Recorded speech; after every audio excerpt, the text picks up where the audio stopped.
50 ఏళ్ల క్రితం వెలిసిన కాలనీ. అందులో పనిగిరి ఈ కాలనీలో సాయిబాబా ఆలయాన్ని చుట్టుముట్టి కొన్ని వందల మంది ఇక్కడ 40 ఏళ్ల క్రితం 50 ఏళ్ల క్రితం జాగాలు కొనుక్కొని ఇల్లు కట్టుకున్నారు. ఈమె పేరు ధనలక్ష్మి.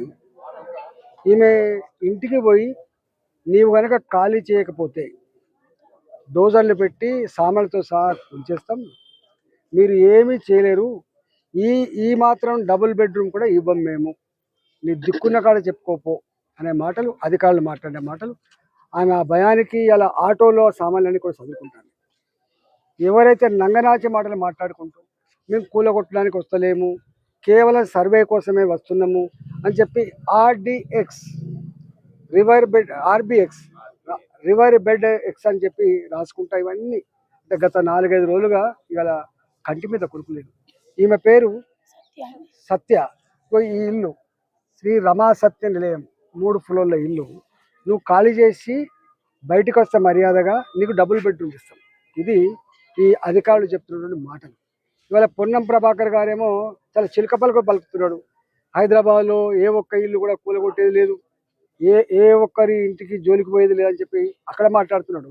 కానీ ఇక్కడ నీ అధికారులు చేస్తున్నటువంటి నీచమైన నికృష్టమైన పని గురించి నీకు తెలుసా పొన్నం ప్రభాకర్ గారు అని చెప్పి అడుగుతున్నాను నేను. ఒకవేళ నువ్వు ఇల్లు కూలగొట్టకపోతే ఎందుకు డీసీఎంలు వస్తున్నాయి ఇక్కడికి? ఎందుకు 400 మంది 500 మంది పోలీసులు తెచ్చుకునేటువంటి కర్మ నీకు ఏం పట్టింది? ఎవడివి నువ్వు అసలు?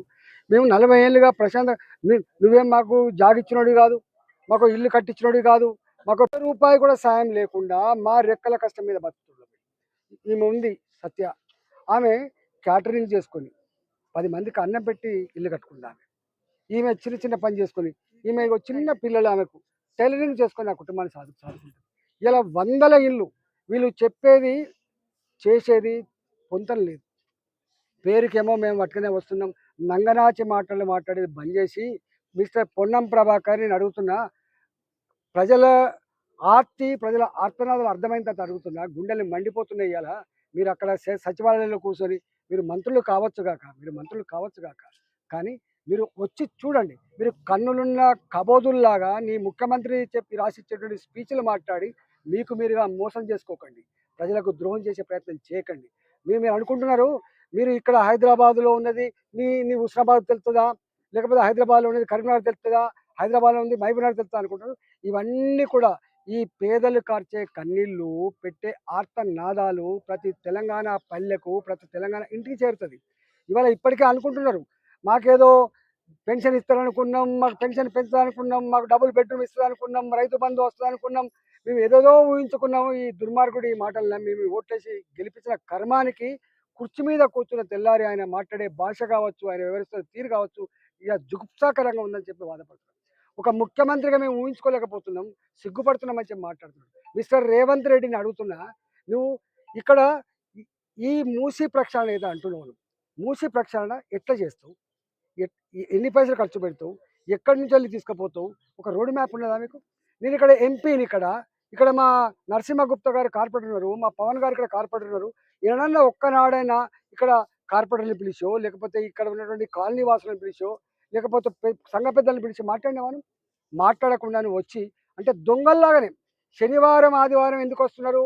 శనివారం ఆదివారం అయితే కోర్టులు ఉన్నాయి కాబట్టి, ఇలా కోర్టుల నుంచి మనం ఏమైనా తెచ్చుకుంటామని చెప్పి కోర్టుల మీద నమ్మకం లేకపోయా మీకు, న్యాయం మీద నమ్మకం లేకపోయా దొంగల మీరేమైనా? ఇవాళ శత్రుదేశపోవడన్నా ఏమైనా ఆలోచిస్తున్నా మనుషులు అని చెప్పి. కానీ ఇక్కడ అంతకంటే దౌర్జన్యంగా చేస్తున్నారు. నేను ఒకటే డిమాండ్ చేస్తున్నా, ఇలా దానకిషోర్ గారు ఏదో గొప్ప ఆఫీసర్ అని చెప్పి నేను భ్రమపడ్డా. కానీ నిన్న అర్ధగంట సేపు మాట్లాడినాను. అర్ధగంట సేపు మాట్లాడుతున్నప్పుడు ఆయన మాట్లాడే మాట ఏంటంటే, ఏ ఒక్క ఇల్లు కూడా కూలగొట్టము, ఏ ఒక్క కుటుంబానికి కూడా ఇబ్బంది కలిగించము, వాళ్ళంతా వాళ్ళే ముందుకొచ్చట ఖాళీ చేస్తామని చెప్తున్నాడా. డబుల్ బెడ్రూమ్ పిచ్చిలేసి అంటారా? నీకు పిచ్చి పట్టు ఉంటుంది, మీకు పిచ్చి పట్టు ఉంటుంది. మీరు ఈ ప్రజలు అంటారా? ఈమె ఏడ్చుకుంటే ఒకవేళ నిజంగానే ఆమె ఇక్కడ కాల్ చేసి పోయేది ఉంటే ఎందుకు కన్నీళ్ళు పెడుతుంది? ఆమె ఎందుకు పోతుంది అలా? అందుకనే ఇవాళ నేను ఒకటే హెచ్చరిస్తా ఉన్నాం, నీవు మూసీ ప్రక్షాళన పేరిట మరొకసారి స్కెచ్ చేసుకొని ఓ 1,00,000 కోట్లు 1,50,000 కోట్లు అప్పు తెచ్చుకొని దాంట్లోకెళ్ళి 20,000 కోట్లు 30,000 కోట్లు దండుకునే ప్రయత్నంలో వేలాది మంది బతుకులు కనుక బుగ్గిపాలు చేస్తే be careful mister Revanth Reddy, be careful. ఏం మాట్లాడుతున్నావు?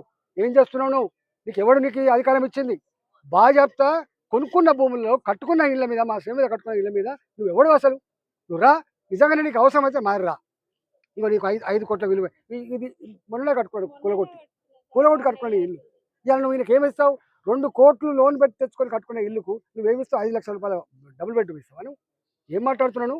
మనుషులేనా మీరు? పశువుల కన్నా అధ్వానం ఉన్నారు మీరు? మీకు అనుభవం ఉందా? ప్రజల గురించి, ప్రజల అంతరాత్మ గురించి మీకు తెలుసా? ఇదేనా మీరు చేసే పని?